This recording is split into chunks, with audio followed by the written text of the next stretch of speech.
Hello and welcome to SPMIS Academy. Today we'll analyze important newspaper articles of 27th November 2024. Please note you can download the PDF version of today's newspaper analysis by clicking the link given in the comment section. This is the list of the topics that we'll be covering from today's newspaper. First topic is about Supreme Court's view on the word secular and social in the preamble of Indian Constitution. This topic is important from our syllabus GS paper 2 Indian polity point of view. तो देखिए आप सबने basic polity class में ज़रूर पढ़ रखा होगा कि जो हमारा ओरिजिनल प्रियम्बल था, हमारे संविधान का जो ओरिजिनल प्रियम्बल था, उसमें जिसको अडॉप्ट किया गया था ऑन 26 नवंबर 1949, उसके अंदर कुछ इम्पॉर्टेंट प्रिंसिपल्स थे, जैसे India would be a sovereign democratic and a republic country. But जो दो बातें हैं, जो दो आइडियल्स हैं, that is socialist and secular, this was not there in the original preamble. तो जो हमारी कॉन्स्टिट्यूएंट असेंबली है, it avoided the word socialist, क्योंकि जब हमारा देश आज़ाद हुआ और जब हमारा संविधान बन रहा था, उस वक्त the world had enter into a stage of या phase of cold war, and cold war was an ideological conflict between US and USSR bloc. And USSR bloc stood for the ideology of socialism. वैसे उनकी socialism थोड़ी अलग है, वो marks और Lenin के idea से ज़्यादा इंस्पायर्ड है। And US and its allies in western European countries mainly, it stood for the ideology of liberal democratic principles, जिसको हम लोग मार्केट प्रिंसिपल्स भी कह सकते हैं। तो market model versus socialist model मैं आपको इकोनॉमी की क्लास में पढ़ाता हूँ। वहाँ पे मैंने आपको बताया है कैसे कोल्ड वॉर के टाइम में these two blocks had developed ideological differences between themselves. तो भारत इस तरीके के कोल्ड वॉर में फंसना नहीं चाहता था। इसीलिए हमारे जो कॉन्स्टिट्यूशन मेकर्स हैं कॉन्स्टिट्यूएंट असेंबली के अंदर, they avoided the word socialist. साथ ही साथ उनका मानना था कि there is no point in declaring the economic ideal of the country in the constitution itself. That was not appropriate, and we did not intended to get entangled in the cold war thing, क्योंकि Bharat non alignment movement follow कर रहा था। और अगर socialist word अगर हम अपने संविधान में लिख देते, तो कहीं ना कहीं it would B misunderstood that India is aligned with the USSR block. वहीं बात की जाए अगर सेकुलर शब्द की, तो भारत का जो सेकुलरिज्म का अंडरस्टैंडिंग है, वो जो प्रिविलेंट सेकुलरिज्म की अंडरस्टैंडिंग है across the world, mainly developed in the western countries, उससे काफ़ी अलग है। तो Indian secularism is different from western secularism. Western secularism में there is a water tight separation, a strict separation maintained between religion and the state. तो state in general does not interfere into the religious matters, it does not interfere into religious affairs. लेकिन भारत के अंदर जो secularism है, it is derive from the idea of equality. और भारत का जो सेकुलरिज्म है वो प्रोएक्टिव है, डायनामिक है। It believes in the principles of सर्वधर्म संभव। That means the state will treat each and every religion equally. It will not discriminate in having interaction with any of the religion. तो अगर किसी भी religion की अच्छी बातें हैं तो उसको भी प्रमोट करेगा स्टेट, और अगर किसी रिलीजन में कुछ बुरी बातें हैं, जैसे डाउरी इन हिंदुइज्म मान लीजिए, या फिर ट्रिपल तलाक इन इस्लाम, तो सबको एड्रेस करेगा। ऐसा नहीं कि वो रिलीजियस एक्टिविटीज या रिलीजियस मैटर्स में इंटरफेयर ही नहीं करेगा। तो भारत का जो सेकुलरिज्म का आइडिया था वो काफ़ी डायनामिक था। equal engagement and disengagement, equal respect for all religions. It is getting derived from the principles of Mahatma Gandhi, सर्वधर्म संभव, equal respect for all religion. तो हमारे कॉन्स्टिट्यूशन मेकर्स ने सोचा कि अगर हम सेकुलर वर्ड लिखते हैं संविधान में, तो it would be misunderstood as western secularism, so originally it was avoided. कि हम क्यों अननेसेसरी सेकुलर वर्ड को लिखें, which in general across the world is having a very limited connotation, a very rigid definition, static definition. और भारत के अंदर हमारा सेकुलरिज्म हमेशा से ही काफ़ी डायनामिक रहा था। बट 1976 में during the emergency period 42nd amendment act was brought, which is also known as mini constitution. उसमें प्रियम्बल के अंदर 3 मुख्य बदलाव किए गए। सोशलिस्ट और सेकुलर वर्ड ऐड किया गया, साथ ही साथ इंटीग्रिटी ऐड किया गया। यहाँ पे आप देखिए unity and integrity of the nation, तो ये वर्ड भी 42nd अमेंडमेंट एक्ट में ऐड किया गया। तो हमारी सरकार का उस टाइम का मानना था कि why India can not have its own definition of socialism और secularism. So India defined its own, यानी कि sui generis self developed definition of socialism and secularism, and we adopted these principles in our preamble. अब हाल फिलहाल में supreme court के अंदर एक case file हुआ है, यही है current context of this particular matter, जहां पे जो पेटिशनर्स हैं, मेनली उसमें एक वेल नोन लीडर है सुब्रमण्यम स्वामी जी, उनका कहना है कि ये जो वर्ड सोशलिस्ट और सेकुलर ऐड किया गया है हमारे प्रियम्बल में, that has been added during the emergency period and it was forcefully added to the preamble, and people are forced to follow specific ideologies. People are forced to follow specific ideologies, और इसको unjust forceful तरीके से हमारे संविधान के अंदर add किया गया है। तो इसको एक्सपंज किया जाए, रिमूव किया जाए उन सुप्रीम कोर्ट्स ऑर्डर। और आपको पता है supreme court is known as guardian of the constitution. whenever there is any dispute, debate regarding any of the provision of the constitution, ultimate authority is the Supreme Court to do the final interpretation. Supreme court में यह मामला पहुंचा। Supreme court ने क्या ruling दी है? Supreme court ने कहा है कि देखिए, सोशलिज्म और सेकुलरिज्म हमेशा से ही हमारे संविधान का हिस्सा रहा है। It has been the integral part of our constitution and it is now even basic structure of the constitution as per the supreme court's basic structure doctrine that was given in 1973 Kesavananda Bharati judgment. Supreme court ने कहा कि भले हमने socialist word ना लिखा हो, but DPSP जो हमारा part 4 of the Indian constitution है, that has many provisions that directs the state to ensure welfare of the poor. But हमारा सोशलिज्म जो है वेस्टर्न, जो जो ग्लोबल सोशलिज्म या फिर मार्क्स या लेनिन वाली सोशलिज्म, उससे थोड़ा अलग है। Our socialism believes in promoting equality, economic equality in the society, at the same time allowing private sector to thrive. जबकि मार्क्स की सोशलिज्म क्या है? It suggest the concept of complete state control over factors of production that we discuss in the economic classes. तो Marxist या Lenin की socialism से हमारा socialism अलग है, but Indian society was always socialist, या Indian state was always intended to be socialist. तो जो वर्ड हमारा ऐड हुआ है सोशलिस्ट 1976 में, उससे पहले से हम सोशलिस्ट थे, बट हमारा सोशलिज्म का जो अंडरस्टैंडिंग है वो थोड़ा अलग है। And the same goes true for secularism. Word add हुआ है भले 1976 में, बट सुप्रीम कोर्ट का कहना है कि India was always a secular country, it always believed in secularism. There are principles of equality, right to equality from Article 14 to 18, and then right to religious freedom from Article 25 to 28. तो ये secularism के principles already थे तो संविधान में, बस preamble में इसको बाद में ऐड किया गया है। India was always socialist, India was always secular, right since its independence.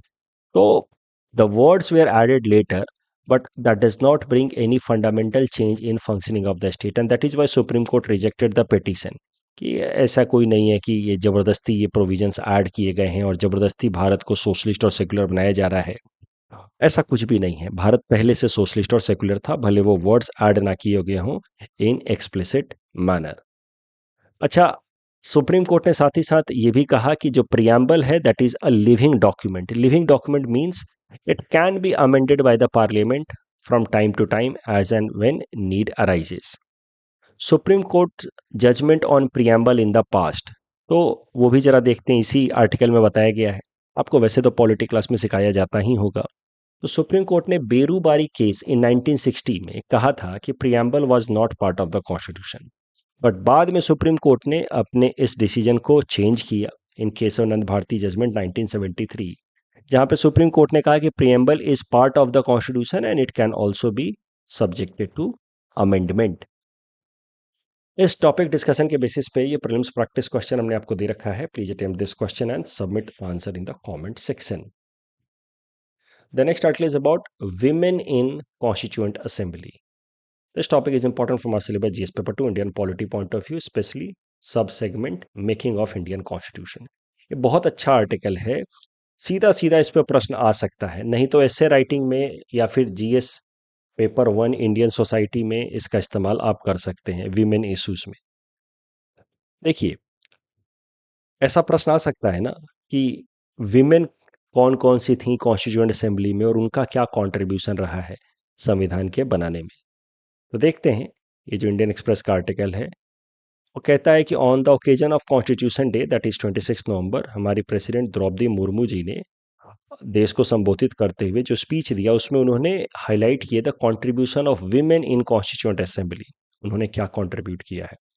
तो देखिए, कॉन्स्टिट्यूएंट असेंबली के अंदर the assembly that framed the constitution, उसमें 299 मेंबर्स थे। Out of 299 there were only 15 women members. और उनमें से कुछ तो काफी प्रोमिनेंट फिगर्स थे जैसे सरोजनी नायडू, सुचेता कृपलानी, विजया लक्ष्मी पंडित। बट हमारे प्रेसिडेंट ने कहा कि कुछ लेसर नोन विमेन मेंबर्स भी थे जिन्होंने सिग्निफिकेंट कंट्रीब्यूशन दिया है इन फ्रेमिंग ऑफ द कॉन्स्टिट्यूशन। उनके नाम उन्होंने हाईलाइट किए, जैसे अमू स्वामीनाथन। देखिए, इनके नाम किसी को याद नहीं होते इन जनरल, मुझे भी नहीं थे टू बी ऑनेस्ट, लेकिन अगर हम रट लेते हैं दो तीन नाम तो आंसर राइटिंग में मदद मिलेगी। Ammu Swaminathan, she advocated for gender equality in Hindu code bill. She opposed restriction imposed on widows like saving head या renouncing jewelry। तो ये सब इनके बाद के opinion after framing of the constitution. But during the constitution framing also she advocated the concept of या idea of gender equality.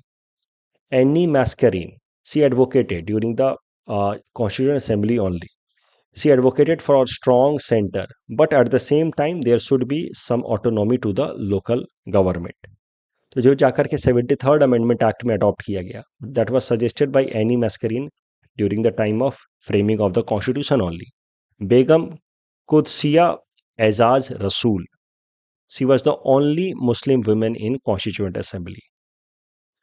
She advocated for upliftment of Muslims but she was against the concept of separate electorate.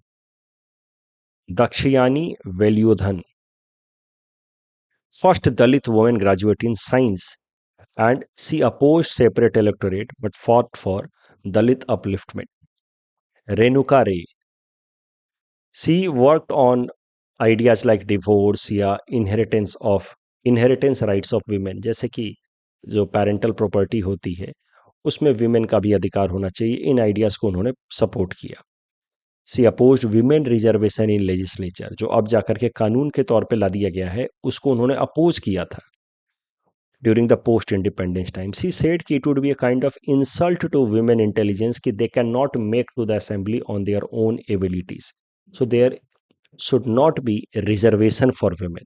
That would be insult for women. That was the opinion of Renuka Ray जी। अब इस discussion के basis पे prelims practice question हमने आपको दिया है। Attempt this question and submit the answer in the comment section. दो चार नाम और उनके कुछ कंट्रीब्यूशन याद रख लीजिए। ऐसा प्रश्न आपसे पूछा जा सकता है, discuss the contribution of women members of the constituent assembly in shaping post independence India. वही आइडिया जो हमने डिस्कस किया उसके बेसिस पे आंसर फ्रेम कर सकते हैं। तो दो चार नाम याद रख लीजिए, जो भी याद रख सकते हो। इससे इस तरह के प्रश्नों को आपको टैकल करने में आसानी होगी।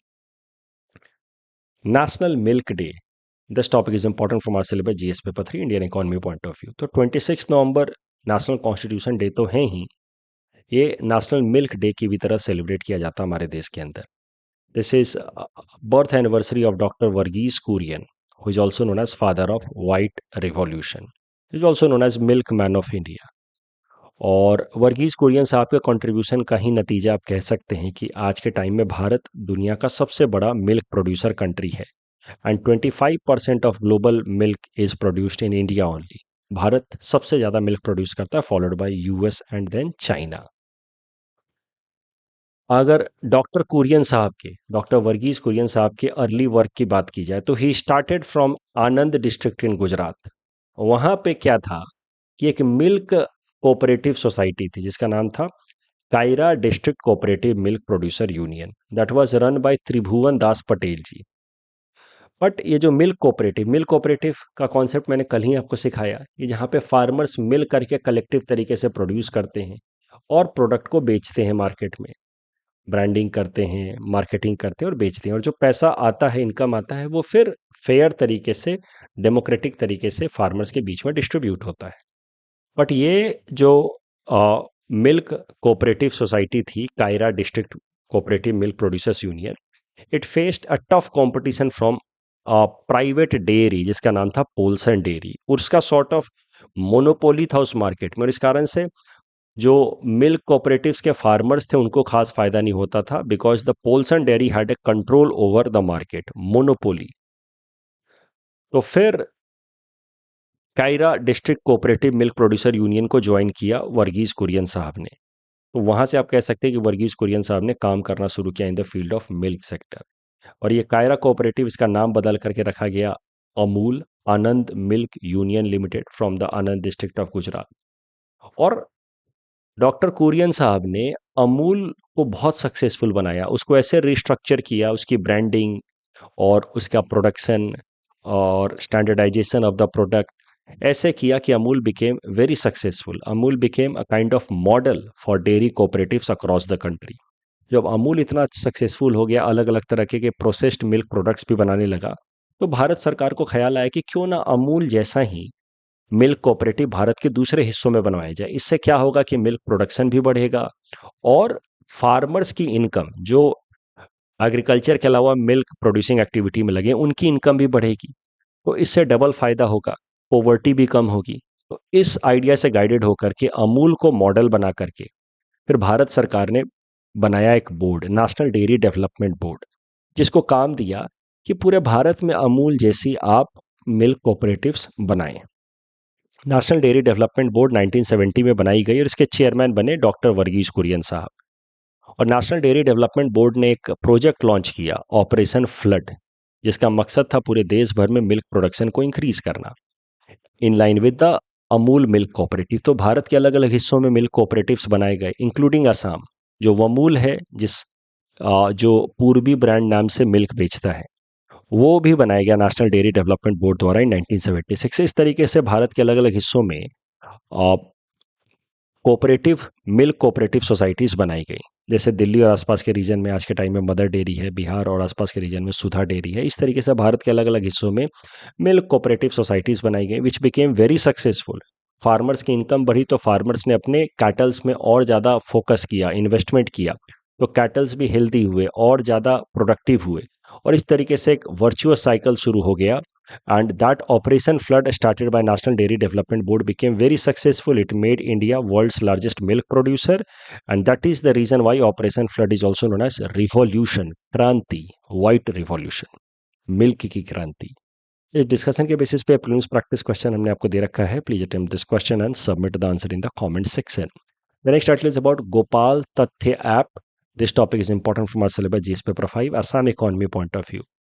तो on the occasion of national milk day, Assam सरकार ने, असम की milk and veterinary and husbandry department ने, असम सरकार की वेटनरी एंड हस्बेंड्री डिपार्टमेंट ने एक ऐप लॉन्च किया है जिसका नाम है गोपाल तथ्य ऐप।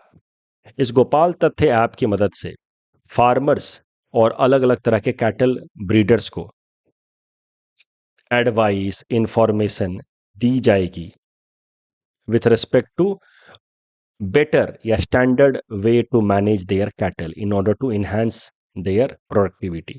तो गोपाल तथ्य ऐप की मदद से कैटल ब्रीडर्स और फार्मर्स को एडवाइस दिया जाएगा, सपोर्ट दिया जाएगा, ताकि बेहतर से बेहतर स्टैंडर्ड तरीके से वो अपने कैटल को मैनेज कर पाए in order to increase the productivity.